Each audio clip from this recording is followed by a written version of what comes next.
정말로 눈물 난 장면은 계엄 해제 탄핵 의결된 날 저녁에 네, 집회를 갔잖아요. 그때 나오셨죠 그때. 네. 네. 그때 엄청 추웠어요. 맞아요. 그게 눈물인지 추워서 나온 눈물인지 모를 건데 제가 단상에 올라가니까 이 전체가 보이잖아요. 예. 응원봉들. 응원봉 저 끝까지 끝이 안 보이는 네. 그날 엄청나게 많았지 않습니까? 그 끝없이 이어지는 이 오색의 불빛이 그 뭐라고 환상적이더라고요. 그리고 막 미안하고 고맙고 막 해서 정말 그때 나도 모르게 눈물이 흘렀습니다. 그리고 그 위대함들 저는 정말 국민의 위대함을 믿거든요. 대표님이 최악의 경우 2심 판결을 안고 그게 이제 불리한 판결이 나도 쳐요. 예. 예를 들어서 대표님이 지금 그럴 리가 없다고 뭐 생각하시는데 그런 가정을 뭐 있을 수 없는 가정을 합니까? 그런 상황에서 대선을 치르게 되는데 출마하실 거죠, 대표님? 일단은 내란 사태를 극복하는 게 중요하고요. 근데 이거는 이제 사실 가정적인 얘기는 의미가 없고 맞아요. 이건 내용 자체가요. 예. 모든 사람이 일심에서 이렇게 될 거라고 상상을 하지 않았어요. 그러니까. 예. 그런데 법은 상식의 최소한인데 제가 재판을 한 30년, 20몇 년 이렇게 해서 먹고 살았잖아요. 예. 그 국민적 상식에 어긋나는 그 결론을 내는 경우를 저는 손가락으로 꼽을 정도예요. 수십 년 재판을 했는데 우리나라 사법제도 그래 엉터리 아닙니다. 그래서 3세판이라고 하는 것이고요. 합리적으로 상식에 따른 결론이 납니다. 이거 기억에 관한 문제는 처벌할 수 없다는 게 법이고요. 기억에 관한 거죠. 네. 행위를 외부적 사실에 대한 행위를 처벌하는 거지. 기억을 어떻게 처벌합니까? 그게 안 되는 거고요. 기억을 처벌한 셈이죠, 근데 실제로. 네, 뭐 그런 시도를 하는 거고 두 번째는 제가 하지도 않은 말 한 걸로 만들어 가지고 뭐 이렇게 허위다라고 한다든지 국회 증언감정법을 보면 그 증언하면 국회가 고발하지 않나 처벌 못하게 돼 있어요. 여하튼 뭐 여러 가지 이유가 있어요. 알겠습니다. 그래서 저는 걱정도 안 할 뿐만 아니라 혹여 예를 들면 무슨 기간 이런 얘기 하던데 지금 항소심은 사상 최대로 빨리 하고 있어요. 그렇죠. 이거 법률이 정한 그 법적 기간을 최대한 땡겨가지고 맞습니다. 근데 미리미리 하고 있어요. 맞아요. 그걸 첫 공판 기일 전에 우린 증거조사 정리 다 신청서 다 내라고 그러더라고요. 그러니까요. 다 냈어요. 엄청나게 신속하게 하는 거예요. 네, 뭐 정말로 총알같이 하고 있는 거예요. 네. 시간 그런데도 지연이라고 넉 달 걸려. 시간 지연이라고 주장하는 분들도 있는데 말도 안 되는 소리 재판 안 받아봤나. 네. 불가능합니다. 근데 그 불가능한 일을 하고 있는데도 넉 달이 걸리고 있어요. 그게 불가능합니다. 자, 뭐 그런 걱정을. 걱정하시는 분들이 많아서 제가 여쭤보는 건데, 그러니까 대선 출마는 하실 거죠. 그러니까 어쨌든. 그때 가서 지금은 그 얘기를 하면 네, 알겠습니다. 불필요한 논란에 빠져들어서요. 그러면 지금은 정말로 그 내란 극복 지금 이게 보통 일이 아닙니다. 지금 상황이. 그럼 최근에 소위 이제 비명 혹은 반명 진영이라고 해야 될까요? 예. 거기도 딱히 진영 같지는 않긴 하던데 어쨌든 그런 분들이 대표님 비판을 하고 또 대선 출마 의혹도 좀 비쳐 있는 것 같고 하거든요. 이분들에 대해서 어떻게 생각하십니까? 원래 당이 조직이 아니고요. 원래 민주 조직이 아니고 민주당이잖아요. 이 당이라고 하는 게 원래 단어 뜻이 그래요. 무리입니다. 무리. 이 사람 저 사람 이 집단 저 집단에 모인 거거든요. 다양성이 생명이에요. 본질이자 생명입니다. 그 다양성이 죽어버리면 당이 아니에요. 당연히 불만이 있을 거고요. 당연히 말할 수 있죠. 그리고 뭐 책임 얘기하는데 제가 전에도 말씀드렸습니다만 대선에서 진 거는 제일 큰 책임이 저한테 있어요. 저희 부족함이 가장 크게 영향을 미쳤죠. 준비도 부족했을 거고 자질도 부족한 점이 있고 과거의 이력들에서도 흠잡을 때가 있는 것이고요. 제 책임이 제일 큰데 저는 그 책임을 부정한 일도 없고 또 그 책임 때문에 이때까지 정말 목숨 걸고 살아오고 있는 겁니다. 그런데 그것 자체가 부족하다고 느끼는 분들이 있죠. 당연히 지적할 수 있죠. 그래서 저는 거기에 대해서 다른 생각 있지 않아요. 그 공격하지 말라고 제가 얘기하지 않습니까? 목소리는 다양할 수 있으니까. 백지장도 맞들어야죠. 지금 이번 대선이라고 하는 게 저는 누가 이기냐는 다음 문제고 이기냐 지냐가 제일 중요하다. 어느 진영이 이길 것이냐. 소위 우리는 헌법 수호자 이게 원래 보수예요. 헌법 질서를 지키는 게 보수의 가장 핵심이죠. 핵심 가치죠. 그런데 보수의 이름으로 헌법 질서를 파괴하잖아요. 그러고 있죠 지금. 이건 보수가 아닙니다. 근데 지금 그 길로 지금 국민의힘이 가죠. 근데 헌법 질서를 파괴하는 보수 아닌 보수 집단이 재집권을 했다. 카오스죠. 이건 민주공화국이 아닙니다. 우리 모두의 목숨이 걸린 거예요. 이재명의 목숨도 우리 김호진의 목숨도 민주당뿐만 아니라 이 나라의 운명이 걸린 거죠. 여기서 사적 이익을 챙겨가지고 내가 아니면 안 돼. 뭐 저도 상관없어. 이건 있을 수 없습니다. 뭐 다 줄 수도 있죠. 우리가 이길 수만 있다면. 그래서 그런 면에서 저는 우리 내부의 불만의 목소리를 전 뭐 나름은 이제 줄여 보려고 노력했고 들으려고 노력하지만 부족하겠죠. 아예 말 안 하는 분도 있으니까. 네. 어쨌든 다 챙겨야죠. 그분들한테도 역할도 가능한 역할이 뭔지를 찾아서 역할도 만들어 드리고 또 협력 역할도 하고 뭐 경쟁이야 당연히 해야 되는 거니까요. 그게 또 시너지가 있지 않습니까? 다 바람직하죠. 경쟁도 있겠지만 결국은 다 협력해야 된다. 그럼요. 이게 그 미세한 차이로 운명이 바뀌었잖아요. 0. 몇 프로 아닙니까? 0.7%. 그것도 뭐 적은 건 아닌데요, 사실은. 적은 건 아니지만 저기 강원도의 그 고성 군수인가 그 도의원 선거가는 한 표 차이로 재개표된 동표가 나와가지고 연장자가 된 사례도 있습니다. 그랬던 적이 있습니다. 네, 그런 게 있습니다. 그래서 어떻게 될지 모르는 어떻게 거예요. 모르는 겁니다. 그리고 저쪽은 이제 점점 극단적이고 구화되고 있지 않습니까? 정말 위험해요. 위험하죠. 그게 자기들이 얼마나 위험한 짓을 하고 있는지 잘 모르는 것 같아요. 자기들끼리 모여서 얘기해가지고. 저는 그래서 진심으로 걱정되거든요. 저는 그 국민의힘 자체를 걱정하진 않아요. 내가 뭐 그런 박애주의자가 아닙니다. 그 정도는 아닌데. 문제는 그들이 저렇게 나락으로 떨어지면 나라가 위험해져요. 원래 좌우의 균형이 중요하거든요. 원래 견제 세력이 없으면 안 되고요. 원래 회사들은 요즘 글로벌 기업들은 사내에 기본적으로 반대팀, 소위 레드팀을 두지 않습니까? 무조건 반대만 해요. 막 뭘로 반대를 할까 이걸 연구를 하는 팀을 둔다고요. 그래야 위험을 해칭할 수가 있어요. 예. 국가도 마찬가지고. 그래서 이런 입장 가진 집단 저런 입장을 가진 집단이 경쟁을 하면서 국민의 선택을 받는 과정이 꼭 필요합니다. 근데 저렇게 극우적으로 내란 세력 그 자체가 돼가고 있잖아요. 1호 내란범을 제명하지 않지 않습니까? 오히려 1호 내란범을 모시고 예. 열심히 다니면서 그 1호 내란범의 얘기를 퍼뜨리고 있잖아요. 그렇죠. 그 집회에 참여해요. 연애가고. 그러면 이렇게 극우화되는 헌정 파괴 세력이 돼가고 있는데 이 집단 자체도 문제가 되겠지만 그게 국가의 미래에 얼마나 큰 해악을 끼치겠습니까? 그래서 제가 제발 그러지 마라. 진짜 보수가 되라. 요즘 헌법을 파괴하는 파괴자가 어떻게 보수예요? 아, 그래서 그렇게 하셨나? 지금 영상 준비했나요? 이재명 대표 그 연설 보다가 제가 빵 터진 대목이 어제 그랬어요? 박충근 아니 그 의원수한테 말씀하시고 나서 네네. 저쪽에서 막 항의하니까 그 영상 좀 다시 한번 틀어봐 주세요. 네네. 국회의원 국민 소환제를 도입하도록 해보겠습니다. 그러자 민주당 쪽에서는 박수가 났는데 이제 카드 쓴거 없어 토해내요. 막 떠든단 말이죠. 저렇게.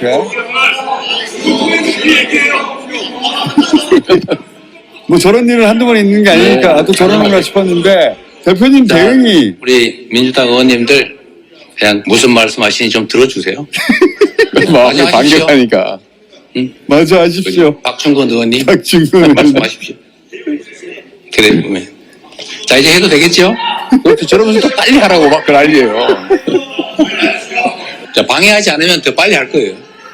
자, 그만합시다. 자, 내일 우리 여러분 대표 말씀하실 때 우리 조용히 들어드릴게요. 그러기 좋겠죠?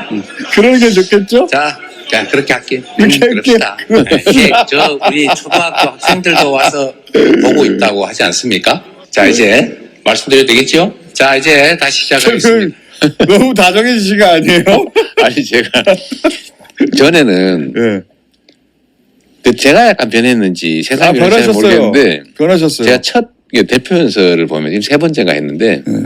첫 연설할 때도 당연히 저러지 않았겠어요? 예. 그때 보니까 밉더라고요. 아 본인이 본인을 봤을 때 아니 그 상대를 보니까 국민의힘 밉고 의원들이 막 지어받고 싶고 막 그러더라고요. 그때는 미웠다. 예, 밉더라고요. 그래서 막 우리 의원들이 막 반격하면 속으로 시원하다 막 그랬는데 이번에 보니까요. 예. 약간 웃기는 거예요. 그냥 그게 뭐라 그럴까 좀 표현이 좀 그런데 이해가 되는 거예요. 아 이해가 되네. 예. 그리고 오히려 그 전에는 이렇게 막 날선 반응이었다면 지금은 좀 이런 느낌? 그렇죠. 아이 좀 이렇게 약간 그러지 마시고 네. 우리 잘 지내봐요. 다정다감하게 얘기하시느라고. 그리고 보니까 정말로 막 밉고 이런 느낌이 안 들어요. 아 그거 대표님 죽다 살아나서 그런지도 몰라 진짜로. 그럴 수 있어요. 한 3번 죽다 살아나셨잖아요 진짜. 한 번은 그렇죠. 구속돼서 정신으로 죽을 뻔했고 두 번째는 진짜 칼에 맞아 죽을 칼에 뻔했고 이번에는 죽다 살아난 거 아닙니까? 이번에도 우리는 몰랐는데 죽었겠더라고. 죽다 살아나면 사람이 변한다던데. 그런 것 같아요. 제가 제일 크게 영향을 미친 게 이 목에 칼 예. 제가 찔린 사건 같습니다. 전 그날 부산 그 광장에 누워서 찔린 다음에 이렇게 곧 정신을 잃고 죽겠지? 이 생각을 제가 했거든요. 근데 안 죽는 거예요. 지금 대표님 죽이기 참 힘들어요 보면 저 상대편에서 보기에. 예. 그래서 전 동맥을 다치면 죽는 거잖아요.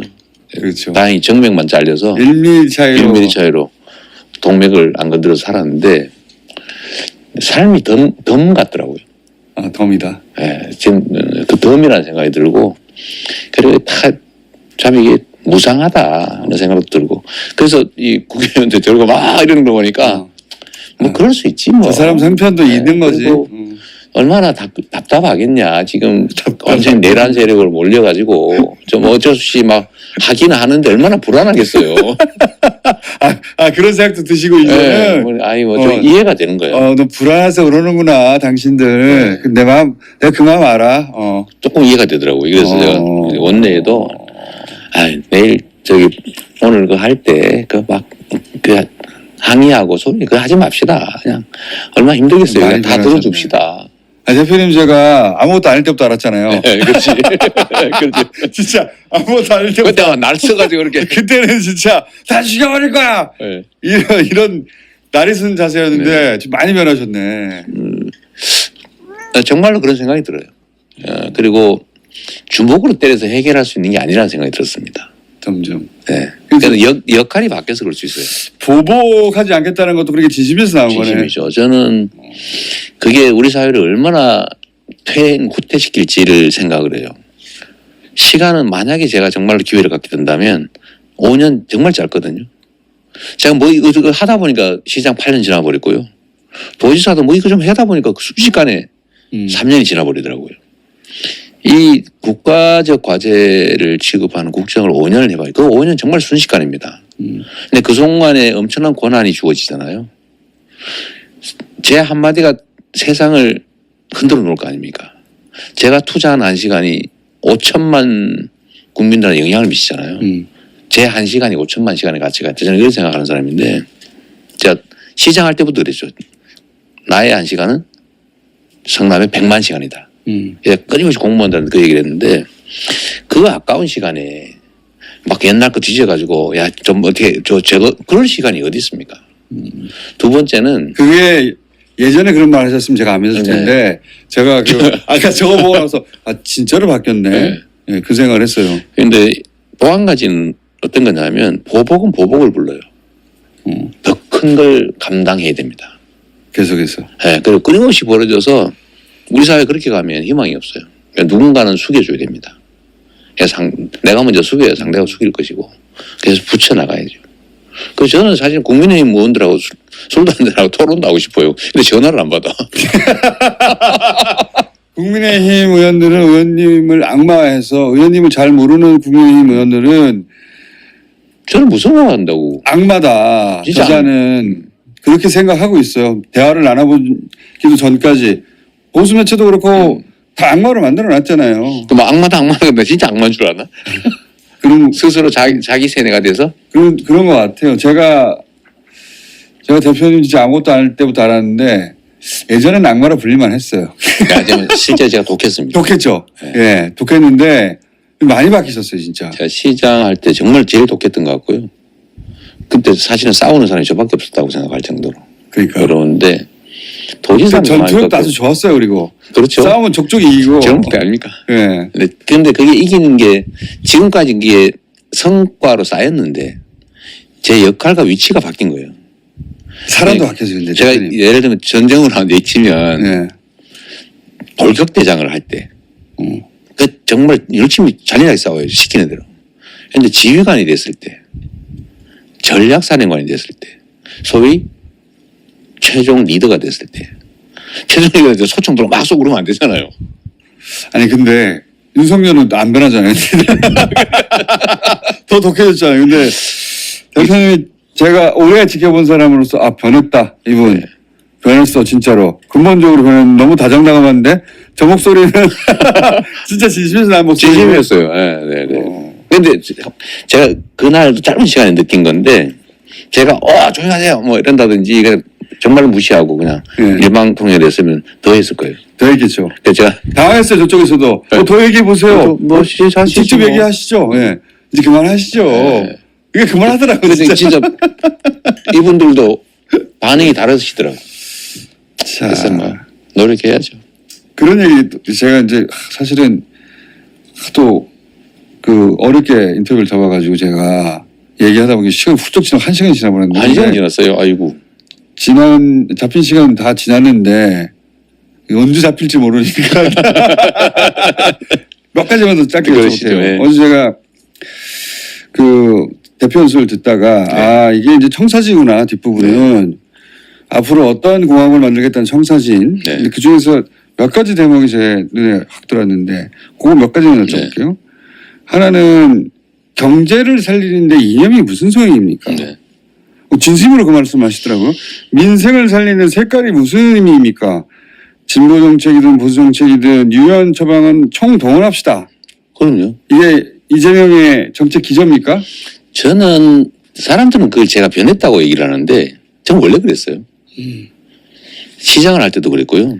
대표님은 저쪽에서는 극좌로 알려져 국자로 있는. 알려져 있죠. 예. 근데 전혀 아닙니다.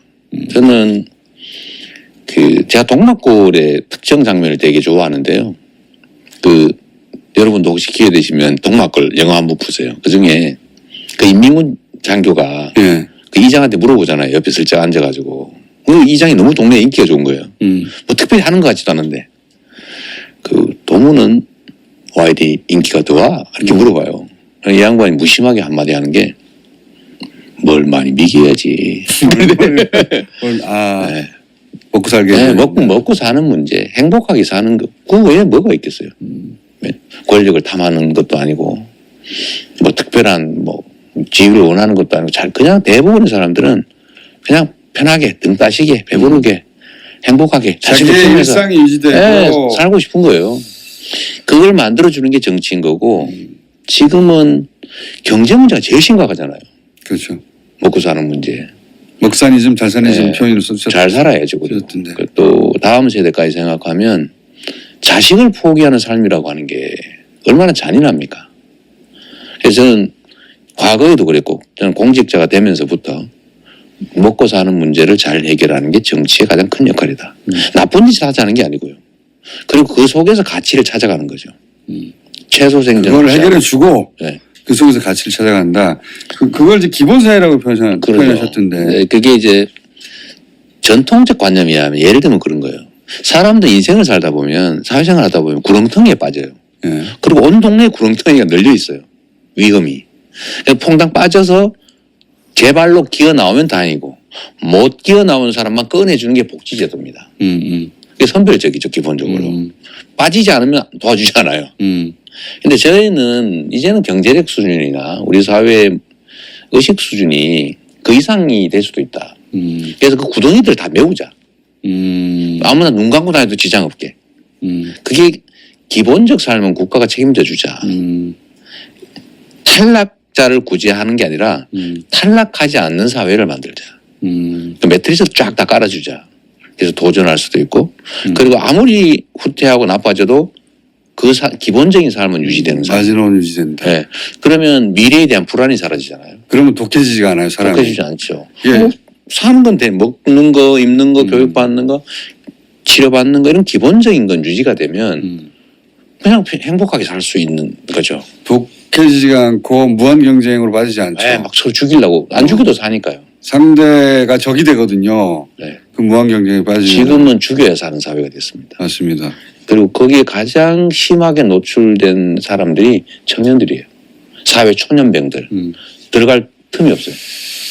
근데 그거를 어떻게든지 해결할 수 있는 길이 있다라는 희망을 줘야죠.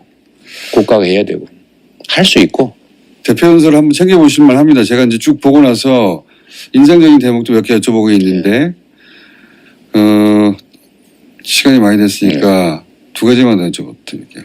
뭐 AI, 바이오, 문화, 방위, 뭐 에너지, 마도 팩토리 이런 얘기 쭉 하셨어요. 근데 공통점이 뭐냐면 이게 다 지역하고 연결해서 얘기하시더라고요. 그러죠. 네. 네, 다 예를 들어서 환경 얘기하면 어디 네. 마더 팩토리 얘기하면 어디 이렇게 다 지역하고 연결된 정책들이더라고요. 그러니까 근데 이 정책이라고 하는 거를 자칫 잘못하면 뜬구름 잡는 소리가 될 가능성이 많아요.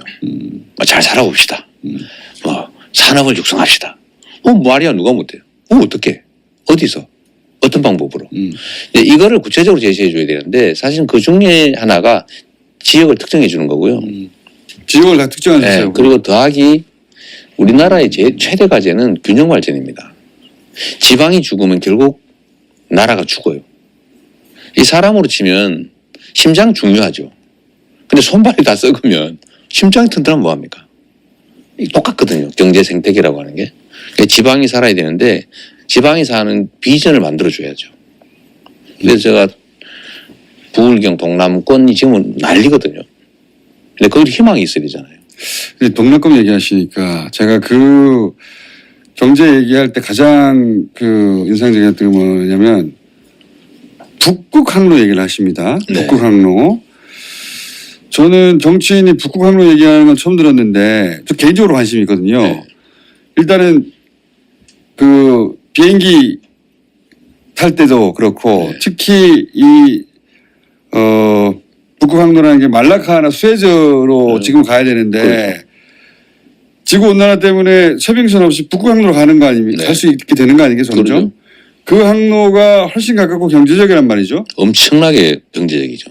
이 이야기를 하는 정치인 천만 언제부터 북극 항로에 관심이 있으셨어요?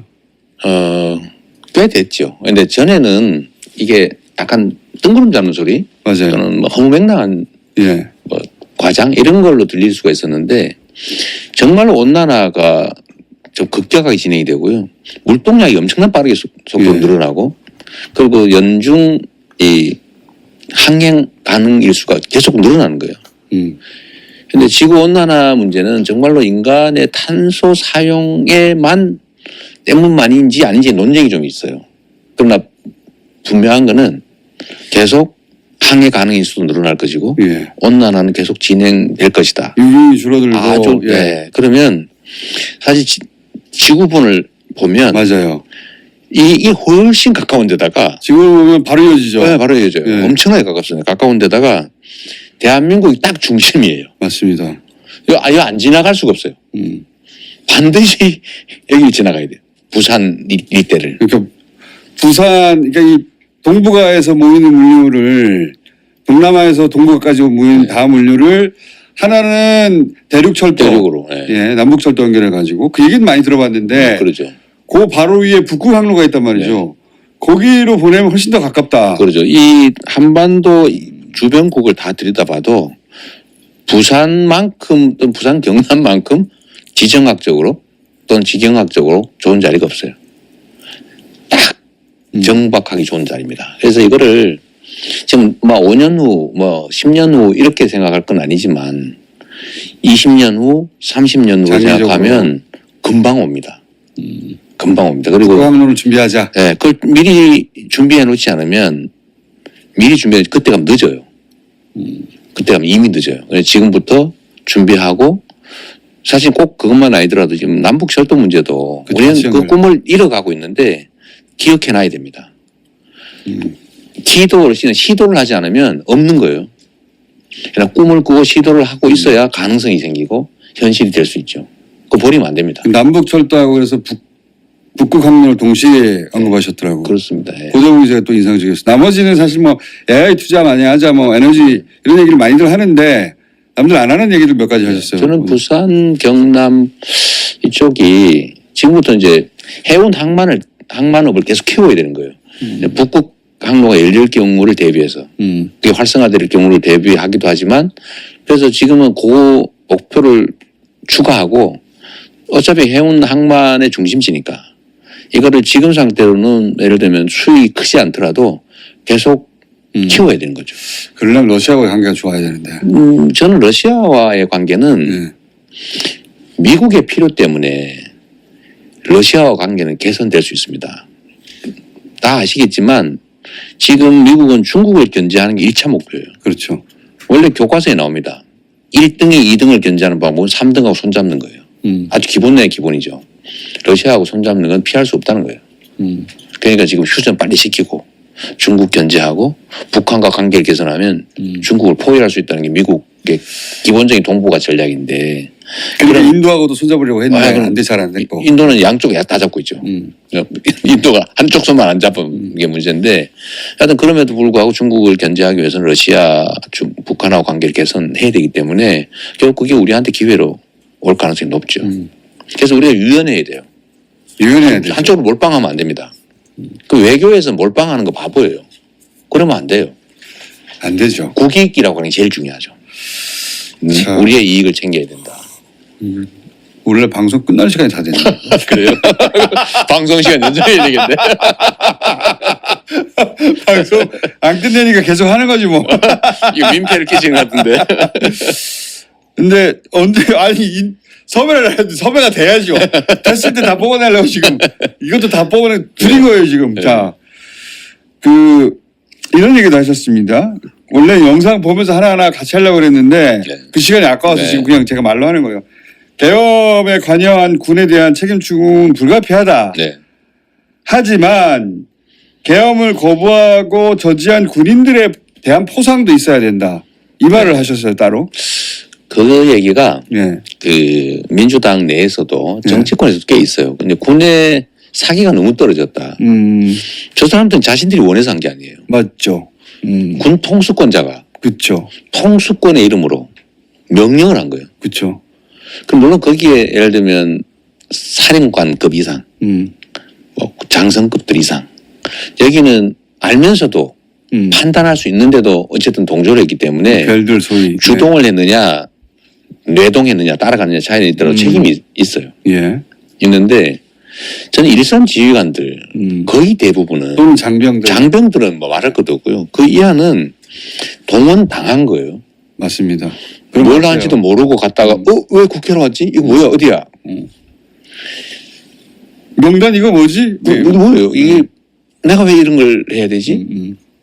지금 어제 제가 뉴스를 봤는데 특전사 부사관들 퇴직 신청이 몇 배로 늘었답니다. 군대가 싫은 거예요. 그렇지. 자부심 가지고 내가 대한민국의 특전사 요원으로서 군의 핵심이다. 이 자부심 가지고 살았잖아요. 예. 근데 어느 날 범죄에 동원된 거예요.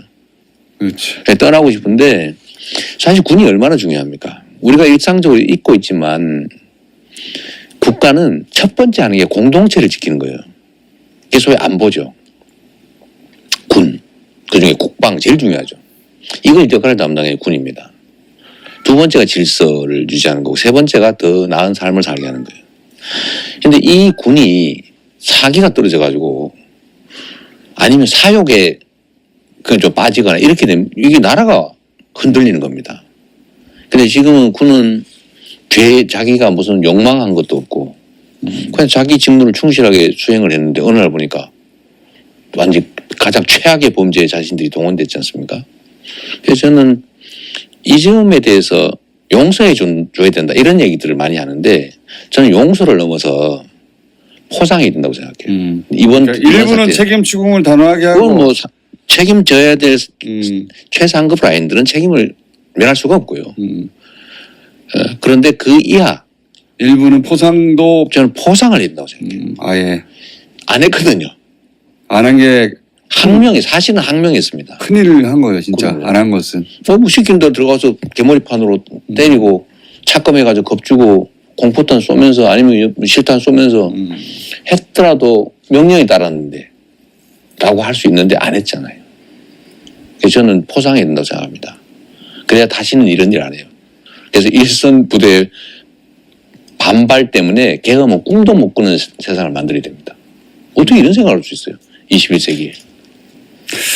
그 박구영 교수가 검사를 군인으로 바꿨다. 윤석열은 맞습니다. 그게 맞는 것 같아요. 검찰로 지배를 하다가 소위 검찰 정권이었다가 네. 이게 안 된다고 생각하고 성이 안 차는 거예요. 성이 안 찬 거예요. 대표님이 하나 못 잡아가는 거예요. 그러니까 너 저거 하나 어떻게 하라니까 못하고 아니 2년 만을 시켜놨는데 아니 이재명 하나 못 잡아가? 증거를 못 만들어. 어. 그러다 그것도 그러죠. 국회가 국민이 막 국회를 압도적 다수를 야당을 만들어 버려. 그러니까요. 그러니까 뭐 방법이 없어요. 검사는 안 되겠다 이거. 검사는 안 되고 이제 무력으로 군인으로 바꾼 거예요. 국회 없애버리고 법도 내 마음대로 만들고 네. 재판도 내 마음대로 하고 그 군사법은 정비하고 있었잖아요. 그러니까요. 정당 해상은 당했겠죠. 보통 정당에서 당연히 하고 군사법원이 민간인 재판권이 생기거든요. 그렇죠. 비상계엄이 되면 그러면 이제 군사법원은 뭐 심하면 단심제로 그렇죠. 사형 그리고 집행해버려도 되는 거죠. 3심도 아니고 단심으로. 네, 그리고 뭐 징역 25년, 20년 선고하고 증거 님 주머니에 뭐 쪽지 하나 나왔는데 그러니까요. 쪽지 나왔네. 유죄 이래가지고 감옥 20년. 뭐 증인은 데려가가지고 손가락 잘라서 만들면 되는 거고요. 네, 그리고 뭐 네. 교도소에서 스스로 자살했더라.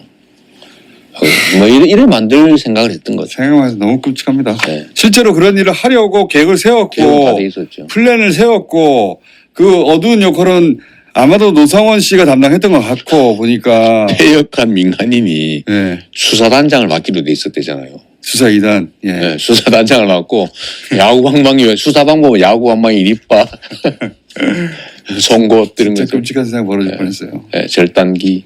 대표님 살아나서 참 다행입니다. 저도 다행이지만 이재명도 살아서 참 다행이라는 생각 저 여러 번 했어요. 제가 살아난 거야 뭐 저는 어차피 사실은 내 개인적인 인생은 이제 없어져 버린 거나 마찬가지고요. 아니 그래도 이재명 하나 키우는데 얼마 걸렸습니까? 지금 그건 맞습니다. 정치인 이재명이 여기까지 오는데 20년 걸렸어요. 공자산의 일부죠. 예. 그래서 그것도 죽을 똥 몇 번 해서 간신히 살아남아서 여기까지 오는데 20년 걸렸거든요. 대표님도 2016년 대선 생각해 보세요 그때. 그때 그 약간 철부지였잖아요 그때. 그때 오버하는 바람에 그 효과를 지금도 지르고 있습니다. 그때 문재인 후보한테 어떻게 이겨보겠다고 막 바득바득 그때 이재명 다르고 그 이전 이재명 다르고 조금씩 진화해서 여기까지 왔어요. 이재명 하나 키우는데 우리 사회가 지금 투입한 게 얼만데 사라져봐요. 살아야 되겠네요. 그러니까 꼭 살아남도록 하겠습니다. 꼭 사셔야 되는 거예요. 아직 그래서 그 얘기 나와서 그런데 네. 그때 경선 때 얘기 내가 한 번 옛날에 한 일이 있는데 제가 원래 그 왼쪽 날개를 담당하는 네. 역할 분담으로 페이스메이커로 경선에 참여를 했잖아요. 네. 누구나 그렇게 믿었잖아요. 2016년 얘기하는 겁니다. 2016년에 근데 촛불혁명이 일어나면서 예. 제가 갑자기 지지율이 좀 떴죠. 18% 그러면서 막 문재인 후보하고 막 2%로 근접하고 그렇죠. 이렇게 나오니까 어머 이게 이거 내가 한번 그러면 내가 제껴볼까 이런 생각이 든 거예요. 그 실제로. 말은 안 했지만 속마음에 그 반심이 생긴 거죠. 근데 그게 읽히는 거예요. 사람들한테 읽히죠. 제가 그걸 마음 먹고 인터뷰를 한두 번 했더니 그다음부터 지지율 폭락하기 시작하더라고요. 그래서 그때는 귀신같이 알아봐요 사람들. 귀신같이 그때는 내가 좀 덜 세게 해서 그런가 보다. 더 세게 했더니 더 떨어지는 거예요. 그때는 몰랐어요. 몰랐죠. 그리고 그게 지금까지 10년 가까이 돼 가는데 후가로 남아가지고 계속 여러 가지 문제를 일으키고 있어요. 대표님은 그렇죠. 그때뿐만 아니라 여러 번 이제 끝났나 보다 이재명 여러 번 있었어요. 근데 그때마다 살아나가지고 여기까지 왔잖아요. 그러니까 깊이 반성하고 있습니다. 정치적 대한민국 자산으로서의 이재명은 사라지면 안 돼요. 여기까지 어떻게 어렵게 왔는데. 네, 네.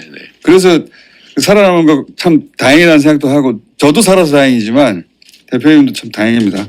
그래서 근데 그게 불행인 사람들이 있는 것 같아요. 아주 어떻게 됐어야 되는데. 아유 시간이 이렇게 잘 가나 이렇게 다음에 한 번 더 나오시죠. 그러시죠. 왜 언제가 말만 그렇게 하고 또 안 언제가 나오시냐고. 될지 모르. 아니 시기는 약속을 안 했으니까. 잡혀야지 인터뷰를 잡으려고 그래도 이제 지금 대표 연설 하셨으니까 이제 다른 언론도 도실 거 아닙니까? 아니 별로 못할 거예요. 시간이 없어. 어. 재판도 다녀야 되고. 몇 군데는 하실 거 아니에요 그래도 그죠? 일주일에 2번씩 3번씩 재판해야 되는데 아, 어디를 가니까. 재판 하셔야 되지. 그게 제가 지금 못 보내드리는 거 아니에요. 자 중요한 얘기는 그래도 다 짚긴 했는데 마지막으로 제가 묻지 않았는데 네. 내가 가면 이 얘기 꼭 했어야 하는데 안 물었네 이런 얘기 있으십니까? 마지막으로. 아까 그 얘기를 좀 못했는데요. 그러니까 이재명이 뭐 꿈꾼다고 하면 그렇고 하여튼 기획하는 세상은 뭐냐. 저는 일단 잘 살아야 된다고 보고요. 사람들은 제가 많은 걸 뺏어갈 거라고 생각해요. 그렇게 두려워들 하더라고요. 네, 기득권에 대한 반감 또는 뭐 공평한 세상을 만들기 위해서 이미 가진 것들을 빼앗지 않을까? 예, 저 그러니까 이제 빨갱이 공산당 아니냐 이런 생각을 실제 하는 것 같아요. 그런 이미지를 많이 보시긴 네, 했죠. 예. 그런데 대표님이 그리고 워낙 강한 이미지들이 네. 있었어요. 이미지가 그러니까 그런데 근데 그건 불가능해요. 이미 가진 거를 뺏을 수 없어요. 그 법률상 불가능합니다. 그러면 저는 공평한 세상 그래도 기회가 좀 공평해서 사람들이 희망을 가지고 애들하고도 낳고 이렇게 사는 세상을 꿈꾸는데 어떻게 가느냐. 기존에 이 엄청난 불평등과 격차를 그러면 막 강제 뜯어 고쳐서 바꿀 수 있냐. 못 바꿉니다. 이 사람 저 사람 뺏어서 이 사람 나눠주고 불가능합니다. 그거는. 네. 그거는 기득권이라고 하는 건 이미 있는 거예요. 못 뺐습니다. 그건 혁명을 통해서 정말 사회 전 체제를 폭력적으로 바꾸지 않나 불가능하거든요. 방법은 한 가지밖에 없어요. 새로운 성장 영역을 만들어낸 다음에 그 성장 영역에서 더 공정하게 기회를 나누고 결과도 공정하게 나누면서 이때까지 있던 것들 조금씩 완화해 가는 거예요. 그래서 저는 격차 해소라는 말 쓰지 않아요. 이건 불가능한 일입니다. 어떻게 해소를 해요? 불평등 해소 불가능합니다. 완화, 축소. 지금보다는 덜 벌어지도록. 네, 그 정도를 하는데 그러려면 나눌 수 있는 새 판을 만들어야 돼요. 그게 새로운 성장 영역입니다. 어쩌면 우리 사회가 만약 고도 성장을 계속하고 있다면 바꾸기 진짜 어렵습니다. 근데 지금 저성장 체제로 완전히 떨어져 1% 아니면 0% 맞아요. 어쩌면 마이너스로 갈 거란 말이에요. 예. 지금 계속 내려막길인데 이걸 어떻게든 돌려 세워가지고 추가의 새로운 성장 영역을 만들어내면 그 안에서는 정책적 재량의 여지가 생기죠. 공정하게. 예를 들면 저희가 새로운 그러면 짧게 정리하면 그 바로 이어서 해주세요. 새로운 동력 만들고 그리고 새로운 동력은 기본사회라는 토대 위에 긴 목표를 가지고 네, 기본사회 그러니까 내가 설사 직장을 잃더라도 혹은 경제에서 탈락하더라도 내가 그 끝으로 올리는 건 아니다. 기본적 삶은 보장되는. 기본적 삶은 보장된다. 그러니까 상대를 적으로 취급하지 않아도 된다. 네, 그 사이에 자기 역량 개발하고 하면서 새로운 길을 또 찾을 수 있고. 그런데 그 위에 새로운 성장 동력을 찾아야 된다. 그래서 그 기회를 공평하게 나누는 건데 그래서 예를 이런 걸 드는 거죠. 재생에너지 산업이 지금 우리 엉망이잖아요. 예. 연간 300조 가까이 에너지를 수입하는데 이젠 그 수입해서 쓸 수 없는 시대가 옵니다. 그럼 결국 태양, 바람 이런 것들을 활용해서 재생에너지를 키워야 되는데 그거를 우리 국민들한테 공평한 기회를 주는 거예요. 엄청난 투자를 해야 되는데 투자 기회를 국민들한테 나누는 거죠. 지금은 어떻게 하냐면 재정으로 하거나 개인 펀드에 자본에 하거나 국민 펀드 같은 걸 만들어서 재생에너지에 투자할 기회를 주는 거예요. 그래서 햇볕 연금이라는 이름으로 연간 소득을 받을 수 있죠. 이런 것들 최대한 발굴해낸다. 그렇다고 기업한테 기회를 뺏는 건 아니에요. 일정 부분만 그렇게 할 거니까. 예를 들면 이런 식으로 새로운 성장의 영역을 만들어내고 그 속에서 기회도 공정하게 결과 배분도 최대한 공정하게 하면 조금씩 완화해 나갈 수 있죠. 그 여기를 최대한 키우는 거예요. 그래서 새로운 성장 영역을 반드시 발굴해야 됩니다. 그걸 안 하면 사회 전체로 희망이 없고 세상이 개선될 가능성이 없어요. 이 불평등과 격차를 어떻게 극복합니까? 소위 우리는 헌법 수호자, 이게 원래 보수예요. 헌법 질서를 지키는 게 보수의 가장 핵심이죠. 핵심 가치죠. 그런데 보수의 이름으로 헌법 질서를 파괴하잖아요. 그러고 있죠 지금. 이건 보수가 아닙니다. 근데 지금 그 길로 지금 국민의힘이 가죠. 근데 헌법 질서를 파괴하는 보수 아닌 보수 집단이 재집권을 했다. 카오스죠. 이건 민주공화국이 아닙니다. 우리 모두의 목숨이 걸린 거예요. 이재명의 목숨도 우리 김호진의 목숨도 민주당뿐만 아니라 이 나라의 운명이 걸린 거죠. 여기서 사적 이익을 챙겨가지고 내가 아니면 안 돼. 뭐 저도 상관없어. 이건 있을 수 없습니다. 뭐 다 줄 수도 있죠. 우리가 이길 수만 있다면. 그래서 그런 면에서 저는 우리 내부의 불만의 목소리를 전 뭐 나름은 이제 줄여 보려고 노력했고 들으려고 노력하지만 부족하겠죠. 아예 말 안 하는 분도 있으니까. 근데 어쨌든 다 챙겨야죠. 그분들한테도 역할도 가능한 역할이 뭔지를 찾아서 역할도 만들어 드리고